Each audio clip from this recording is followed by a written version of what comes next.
right, good afternoon. Jim, hi. You have made it. The last couple days have been really, really good. I'm Garrison, Duncan, and I'm so glad you're here.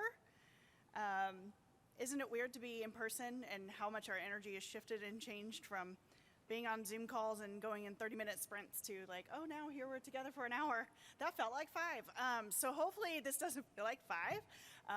And we can have a conversation here today about competency-based education and the role of CLRs within the CBE movement. And then I also want to just share a few things that are happening in the ecosystem so that you get some good insight into where you might go in the future and be a part of and continue to be a part of the CLR movement and digital credential movement. So for those who I haven't met yet, some of you are familiar faces, some are new.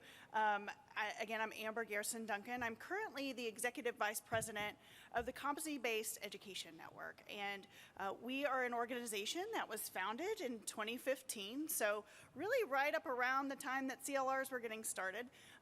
We were supported by the Lumina Foundation. I was the program officer. And so we were really looking at innovative ways to provide learning for adults, for working learners, for those who had traditionally not been served well. We were also looking for more efficient pathways to move learners through to credentials, but that still maintained quality. And we really landed on, at the time at Lumina, and still at Lumina, believe that CBE is a way to offer that. And at the same time that we were spinning out the Competency-Based Education Network, I also was realizing in the ecosystem that in order to make CBE possible, we needed our ed tech friends. If we're not working on the credit hour-based system, we need a competency-based system. That means everything in the LMS to the student information system to the way we did transcripts had to change. And so we pursued a line of work, and I was just reflecting on this last night, and was sitting with Mark Luba, and thanks to IMS Global, who's been a longtime partner in this conversation, also with Tom Green, called Tom Green at Acro and said, we gotta try something new. And so in 2015, we gave a grant to Acro to say, can institutions build these different kind of records? Can they build, the digital piece was happening, but can they make sure they're including competencies? Can they include evidence of learning of what somebody actually knows and can do as a result of earning their credential? Can they transcript that in real time so the learner can track what they know and can do as they go through their program of study? And can those folks go use that in the labor market right away?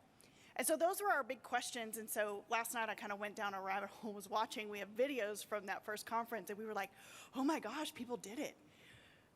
That, in higher ed terms, now it's 2022, and I'm like, look at the market. Everything is moving. People are making this happen.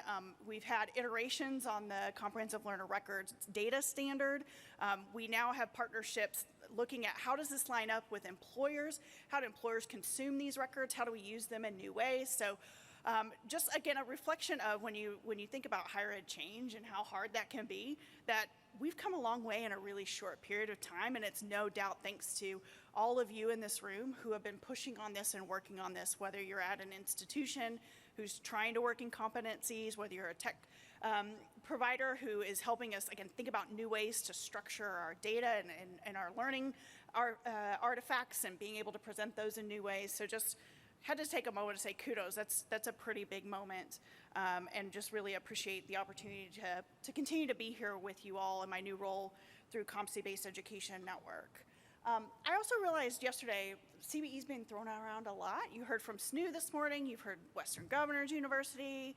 Like, what the heck is really CBE? Because I don't know that we've talked about that since we've been here. So, sorry, real quick. Again, just a little bit about the Competency-Based Education Network. As I said, we were founded to help institutions adopt competency-based programs, meaning these are more flexible, where, again, time is flexible, learning is constant. So we really, again, throw the credit hour out the window and design around that learner and when they want to learn and demand. We do a ton of capacity building because of that. And some of our members are here in the room, is that the institutions that originally came together, there were 7, and actually KCTCS, who's here, was original system in the founding group, said, how do we do this all together? And so really the roots of that are what frame up our community. We're really an innovation network, a group of partners, ed tech providers, anyone who wants to come to the table, work on policy. How do we scale this? How do we do this? And we're a community to say, we don't just do sit and get conferences. We actually do work set when we meet. So we come together, solve for each other, and push that out into the field so everybody can benefit. And then we do a ton of consulting, as you can imagine, whether that's in offering support directly to institutions, to state systems. We just did a great project, again, with KCTCS about how a community college system can approach implementing CBE to employers and understanding, they're providing learning and they don't have the credit hours. So how are you structuring your learning, assessing learning, and validating and documenting that out? And so again, what's CBE? It's talked about a lot. It's, again, competency-based education is very much focused on student learning and the application of that learning.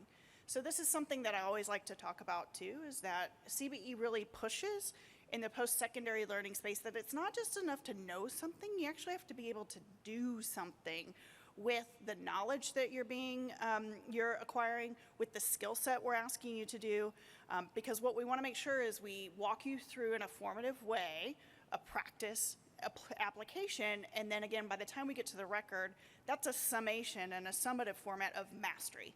So we don't have grades. You either are competent or not there yet.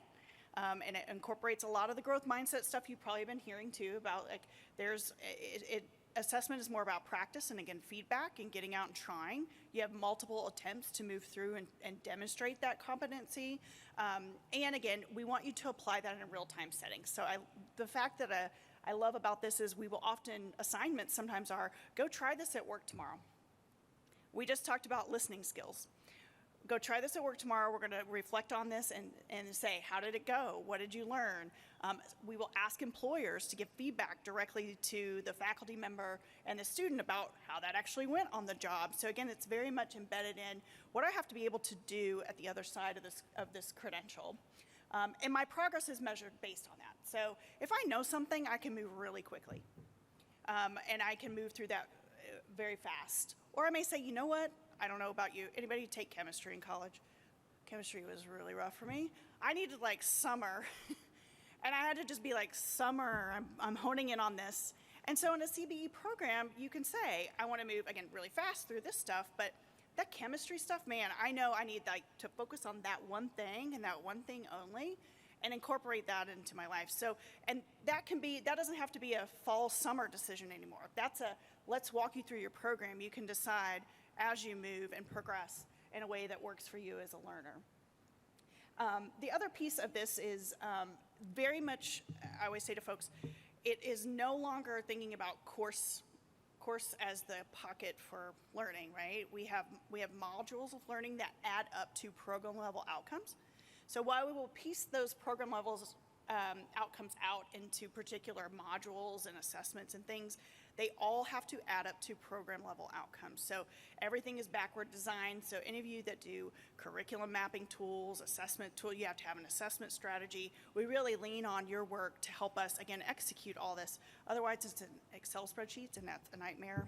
And that means you can't really scale. So thanks to all those folks who are providing these tools, again, for us to be enabled.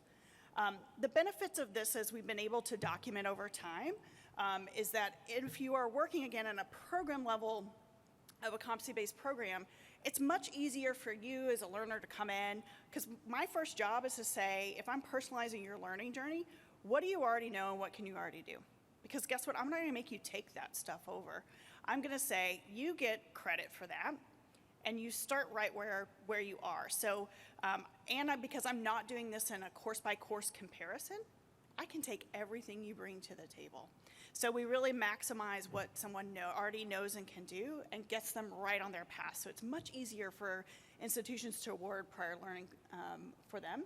It ensures, again, mastery before moving on, which actually, what this shifts on its head is this idea that there's a bell curve in learning and that every class should have X number of students who get Fs and X numbers who get As. If you're an employer, does that give you comfort? well, you all employ people, right? Like, no, that doesn't give you comfort.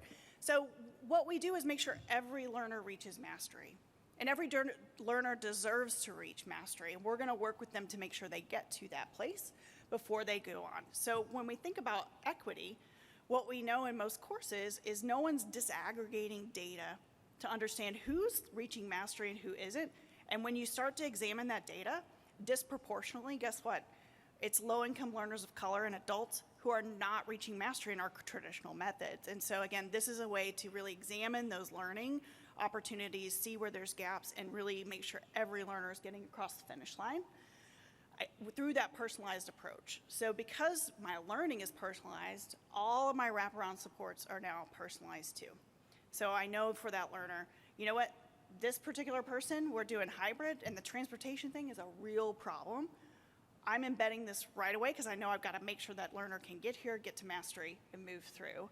So again, really incorporating that embedded into the academic program, which is pretty unique. So if you offer advising, nudging, any of those pieces, those are tools that we use to help the student stay connected into their program and moving forward.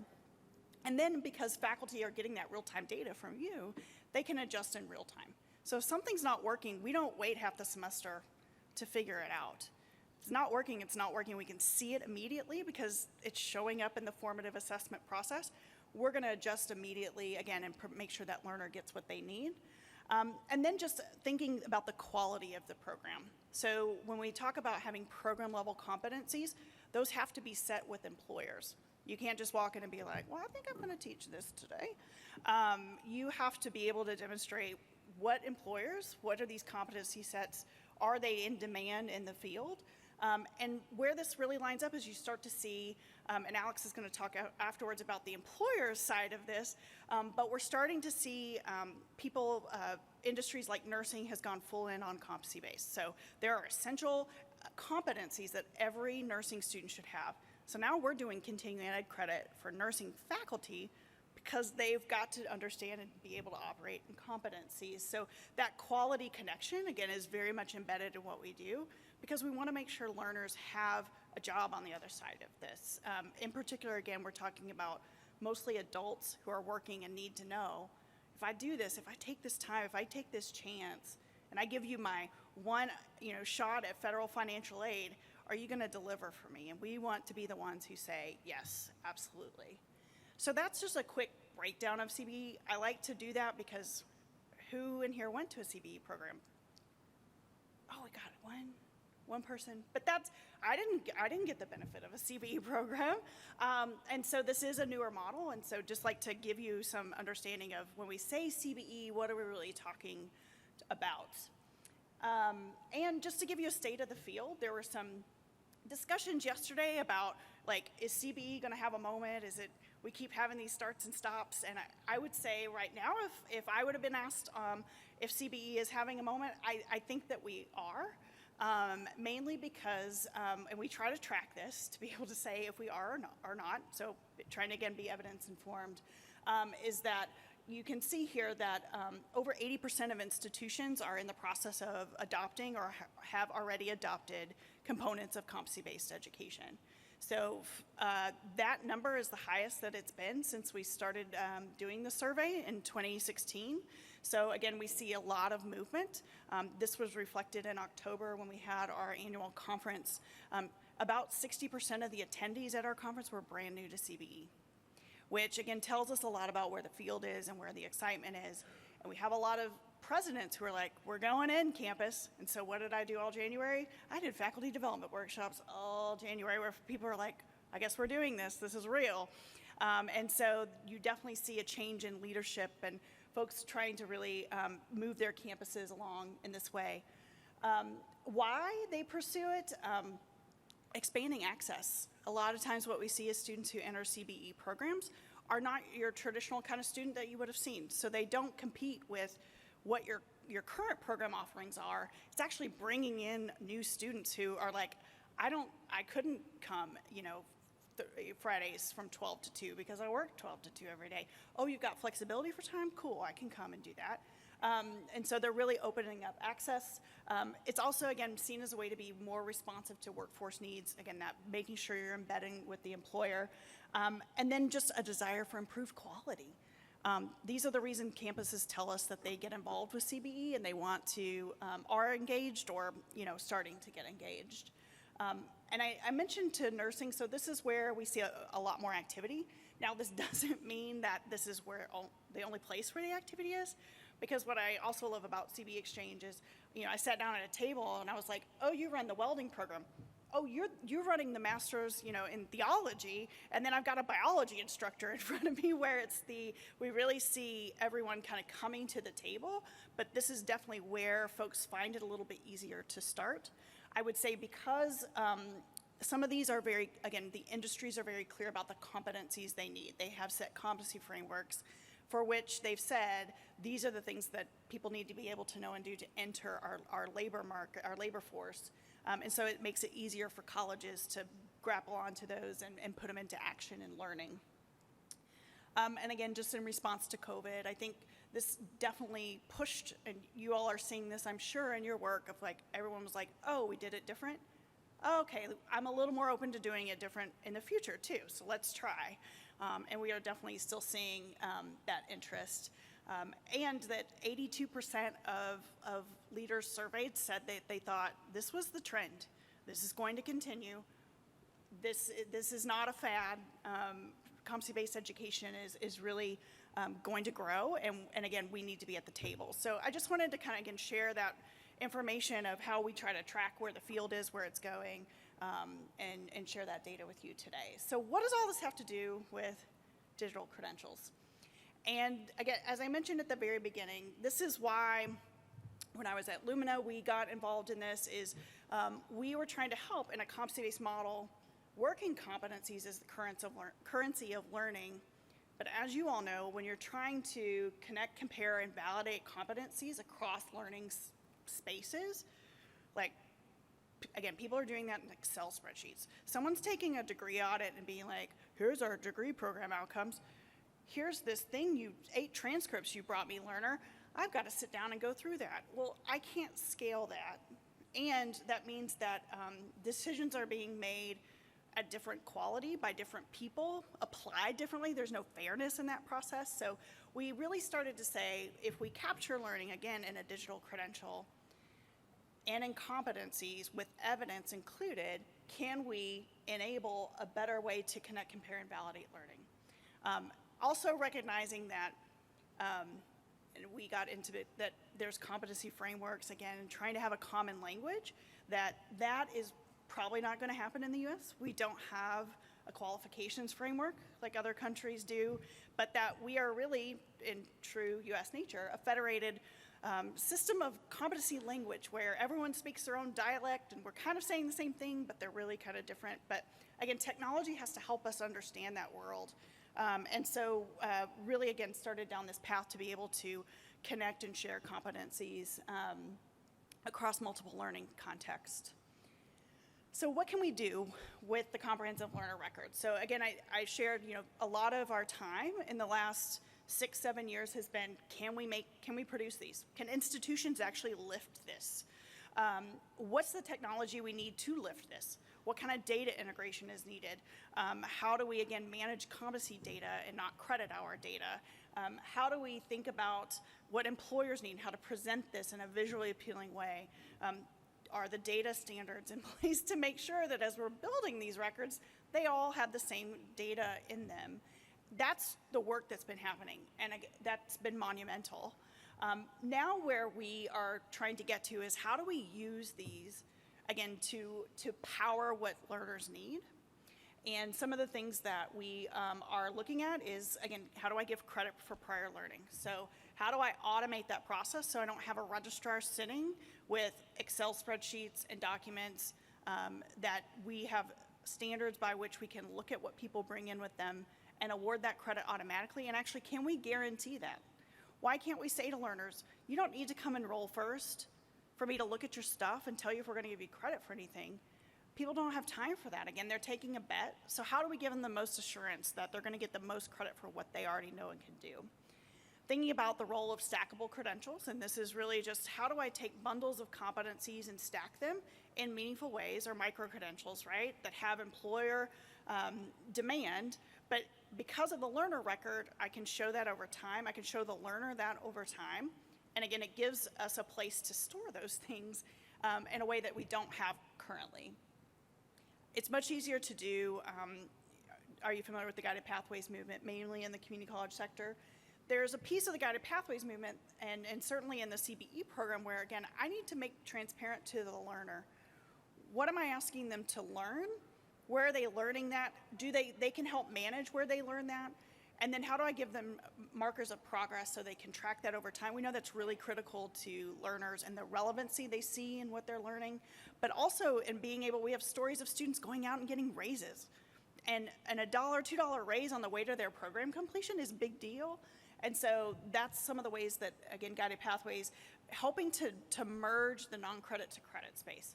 We have got to break down the data silo at institutions, because if most of you are any of you non-credit, like have non-credit side, and then you're trying to fight with the folks on the credit side of the house, those are separate data systems on a campus. They often don't give people a student ID on the non-credit side of the house, which seems silly. So when you're trying to match up data, it's like, oh, the data integration piece is huge. So really getting into, hey Callie, really getting into how do we break that silo down? Because when you look at a lot of, in particular, students of color, they're coming in on the non-credit side of the house, and then institutions are like, we can't get any enrollments. Well, you have students if you just would look at that. So think differently about, again, but the learner record, again, allows us to house that in a way and start to make that pathway much smoother. Also we talked about micro-credentials, that personalized learning, and then we get into skills-based hiring, competency-based hiring. So those are all the things that I think as we've been building these, they were always a vision of, could we use them to enable and power all of these things that we know adult learners need, and I would say any learner really needs, and use this as a tool. So that's where we're headed next. And a couple of these use cases is trying to work with some of our institutions. We'd love to partner up with any of you who are interested to really get into, okay, if we have, how do we do skills-based hiring? This one is, IMS Global has done Wellspring, so there's a lot more work happening in this space, but we want to continue to build out on this and support our institutions who are engaging their employer partners to say, hey, remember, we set those competency sets at the beginning of the program. You helped us assess some of that learning. You reviewed the curriculum. Now it's time for us to think about how you use these records to hire people in your process, and let's make sure that's a smooth transition. The other piece that we really want to get into is this credit for prior learning or credit mobility place, where can we take an ecosystem of institutions and say, here's you have learner records, you have people moving between you, and most of the time institutions actually have, if you're in an urban area, students are probably going to 2 or 3 institutions already, like the data show that, right? And so how does that comprehensive learner record if you're building a digital wallet, how does that become home to all that learning so that no matter what educational institution I go to, they understand what I'm bringing with me, and again, can move me on my way to my credential as quickly as possible? And is there a way for collaboratives of institutions to then offer courses together? And we already have course sharing happening, but it hasn't really been matched up with the learner record in this way. So again, can we start to pull other things into this movement as a way to empower learners? We talked about the non-credit to credit space. This is a really, again, big item. Anybody familiar, just follow that the Competes Act just passed. So that's opening up federal Pell Grant dollars for short-term credentials, which is awesome because there's lots of people who need access to those. But what's really clear in the quality of those, and states require this, is that it has to not just lead to further education, to further employment, it has to lead to further education. And how do we do that? We've got to have some kind of record in place that allows us to see transparently what the competencies are behind that credential, so that we can keep them moving into associate's programs or bachelor's degrees, and moving seamlessly, because at the end of the day, everyone assumes those learners don't want to keep going. They came in because they needed an immediate relief, right? They needed a job, and they got a job, and they got their credential, but you ask them and they want to keep going. They realize the importance of that continued learning. And so having a CLR and a way to do that lifelong learning process and enabling that, again, is really critical. So those are some of the very most immediate needs where we're trying to match up those use cases with what we're seeing in the field, both being in response to COVID and what is happening in our economy, but also in can we test out and demonstrate in these use cases how the CLR is that enabling tool. How, if we didn't have that, again, we couldn't scale half of these things. We couldn't really do all of this. And so, again, if you are providing tech or doing other things that would be a part of this, we welcome you to get in touch. The other thing I want to talk about, and then, well, let me pause a second. Let me go back. I don't want to talk about interoperability yet. It's not going to go back. Okay, pretend you don't see that. So questions about CBE, thoughts about CBE. I saw some head nods. Luckily, y'all are still, here. No one's fully checked out of the conference yet. But things that you get are things you've been inspired by, or things that you think are important about those use cases that you think it would be important for the group to think about. I see a hand up. I don't know if there's a mic, so.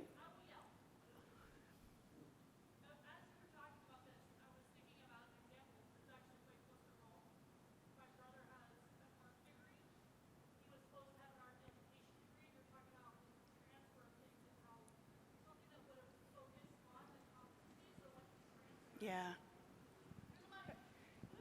Okay, sorry. Thank you, Kara. Sorry, I sprung that on you, sorry. I will happily repeat that. Awesome. So I was listening to your description and thinking, oh my goodness, 15 years ago, something like this would have made an enormous difference in my own family. My brother has an art degree that he does not use. He is an electrical contractor right now. And he wanted to have an art education degree, but he transferred, and basically the place he transferred wouldn't accept his education credits. And I keep thinking about how something that would have been focused this way would have allowed for him to grow into those spaces and move from place to place in a meaningful way. And he might be in a completely different career right now if that was the case. Absolutely. Thank you for sharing that personal example. And I think that's a great piece of, wouldn't it be nice, again, if somebody comes in with their CLR, and instead of saying art education, it says, here's what I know I can do, and here's where I've demonstrated that. And because you all produce great AI and things that can go in and read that, we can say, you know what, that's a 70% match with this thing that you probably had no idea exists in the labor market, especially as, again, the conversation about the future of work. Things are changing, jobs are constantly changing, people need to be in a re-employment cycle constantly. And so how do we, again, enable this and allow technology to come in and help us make sense of what someone already knows and can do, and get them connected up if they need to upskill or reskill, or maybe they just qualify. And an employer wouldn't have known to look for an art education credential, but the skill sets in there are what they need, and so we can do that more closely. So awesome, thank you for that. Other thoughts or use cases or things that get exciting? This is the group that wants to talk about interoperability. You're like, we got the use cases, Amber. Okay, so let's talk about interoperability. So at the same time that we've been making monumental progress on all of this, we now have multiple people producing CLRs. There is a foyer full of CLR products. Again, this was not the case in 2015, 2016. So again, it's very, very exciting. And what is important too is, again, we've had updates to the CLR data standard, which is fabulous. And again, we needed that. But what we're now having a conversation about is it's not enough for us to just say, we can all produce CLRs to this data standard. Because that doesn't guarantee that the things we just discussed, being able to use the data in those four, is going to happen unless we really talk about true interoperability. So how many of you have followed kind of like the healthcare sector, right? That's an often analogy we use here. And you can Google like healthcare records interoperability, and you'll see everyone's like, oh, we kind of flubbed this up. Like we got really excited about giving everybody access to their records and saying, look, it's digital, but how many of you have tried to move with your medical records? Yeah, it stinks. I just moved to Florida. And they were like, I'm sorry, you're not on so-and-so St. Vincent's, blah, blah, blah. And I was like, but my records are digital in there. Can't you just send them? And they're like, no, here's a printed copy. I was like, this seems to defeat the purpose. But we got really excited again in healthcare. It's like, yeah, we can give people access. Now there's 50 platforms and there's 50 ways to produce it, but it didn't really solve for the care problems that people were trying to do. I don't have ownership. I can't take those where I need to take them. I can't share them with the medical professionals I need to share them with in an easy way. So again, while the records are being produced on a data standard, we've got to have this broader conversation about interoperability. Cool. And hopefully I didn't mess it up. Jim Goodall will check me on this if I've like messed this up, because I've learned so much from you all about this. But this is where we've got to go next. And so how are we going to do this? So I am currently working through, thanks to this generous support of Walmart Foundation, to convene a conversation about interoperability. And so obviously IMS Global will be a huge part of this. And we are going to agree upon, we're going to mediate and agree upon, principles for interoperability. So what does it mean for education and labor market data about individuals to be interoperable? We've had a lot of conversation about data sharing in state systems. We've had a lot of conversation of connecting up with databases and things, credential engine, which is important, but we haven't had this conversation about what it is about the individual and what data we're trying to merge up, again, to accomplish skills-based hiring, to give non-credit to credit and move through credit mobility. So this is really what this conversation is intended to give light to. Also, in the principles, they're meant to be high level enough that you could take them to a governor's office. You could take them to your college president. You could take them to your, well, probably your CEOs get it, but being able to take it to folks who are like, what is this thing? Like, because they're getting called, like, you should build digital wallets for your citizens. Well, what the hell does that mean? And then they have nothing to turn to. So this is meant to be this community saying to these folks, this is what's important about interoperability. And here's what we want you to know in kind of lay terms, so you know enough to not really screw this up for all of us who've been working hard on the data standards and really wanting this to work. Once we get those principles defined, underneath that we will have kind of a classification, if you will, for lack of a better term, that could change as we get into this. But thinking about, okay, if these are the principles that have to be in place for interoperability, for an LER, what's important for me to understand? So when the governor says, that's a really good idea, yeah, I buy into those principles. Here, Ed Secretary, here, Department of Labor person, here, college president or district president, go do this. We can help them understand a little bit and unpack a little bit more what they should be looking for in interoperability and how they need to make decisions about funding or data structure to be able to work in this way. So that's for the LER piece. We'll do the same underneath that for credential and competency data like Credential Engine does, so they'll have that. And then we'll also do the same by working with T3 in the JDX work. So being able to say underneath that, these are the things that are really important if you're working with data so that these folks have some better decision making. So this is all in evolution. So I see some head shaking. Is anybody like, oh, hell no, this is not right? Oh, yeah. Oh, sorry, microphone. I'll try to.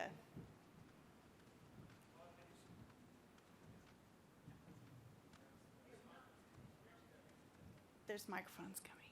And Alex, did you have a question, Mike? Okay, you were just giving me the, okay, thanks. I sat all the way up front. Love it. So this discussion around interoperability is always entertaining to discuss it. And so I think what's really cool is, you know, your discussion on competency-based education, and you said not only know something, but actually do something. And so if you apply that thought process to the principles of interoperability, I think that's where you actually get more the bang for the buck. Yes, I agree and appreciate that very much. And so this is where we want to embed this. So the idea is that once these are developed, the doing part is not, it's not my job, and CBIN wouldn't do that, right? Like to go out and be like, are you doing this? And we're not the tech folks who would understand that. That's where we would rely on this community here to be able to provide meat to that. Like, if this is what we agree, and we've helped some people make some better decisions about the products they're buying and what they want for interoperability in their state or their district, how do we put these into use? And so there's some other funding coming through, if you're not familiar, the National Governors Association also just received a Walmart grant to test this with states. So we'll embed these principles into that work so that we get to the doing as quickly as possible. If that's, yeah, I don't want to sit and chat about this stuff anymore. Yeah, and I think what I've said to folks, if I've talked to them, I was like, I have a feeling on the principles, it's not that hard. I think we generally agree what's important. I think it's that next level of like, what does that like really, really mean? Where we're gonna have to like have some conversations. So that seems to be. So what's the timeline for this to get to the doing? And yes, in the spirit of doing, let's not talk about it anymore. Again, we're gonna get the principles put into place by April, and then we're gonna start socializing those for feedback. So I'm sure that will come to this community. It will go to funder community. It will go to government officials and both federal and state level. Again, we wanna check, one, does this, for those of us in this room who get this, is this resonating with the folks who we need to bring on board and who need to understand this? So we want to gut check that, and then again, make sure it's right based on what you know and your expertise. And then we'll go into the phase of again, how do we start to interrogate and make that real, embed that into the NGA work. So their Plug Fest will hit about the same time. Sorry if I'm telling you. So NGA will have what they're calling a Plug Fest at JFF Horizons to say, let's put these principles and stuff to test, and let's see, can we do it? If you're coming into this and you are, can we truly exchange data? Can we real test it? And I think we'll learn a lot there about the classification. But the idea is that we should be done with this by pretty much the end of this year, and then start to go really big on, again, socializing them. We're all bought in. We're educating people about this, and working together to do that, to implement them. So that's the quick timeline. We'll see. We want to, again, be embedding ourselves in with the folks doing this so it has real time. But again, we can pump this back out to those governors who are getting phone calls, maybe from all of you. I'm guessing some of you have made some, this is a good idea. Y'all should do it. We want to make sure that they can work with you on that. Because I think some of the things we're finding is they will say yes, but they don't quite know what the lift is.